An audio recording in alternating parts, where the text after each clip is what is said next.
तो मेरी बात। हाँ बताओ, सबके सामने बताओ। हाँ मैं क्या मैं बोलना बता रहा हूँ। हाँ मैं क्या बोल रहा हूँ, मैं क्या बोल रहा हूँ, गाड़ी चल रही थी मेरी, हाँ सामने वाले ने ओवरटेक किया, हाँ मेरी गाड़ी स्टेट हुई, हाँ।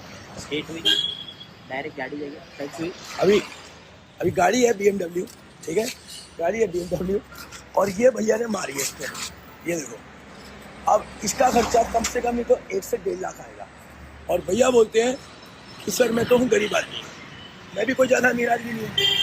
अब इसका क्या करेंगे आप ये बताओ। अगर मैंने FIR करी तो ये इनका अकाउंट जाएगा डिलीवरी का, हाँ, इसको नहीं ठीक कराऊंगा तो मेरी गाड़ी की वैल्यू जाएगी।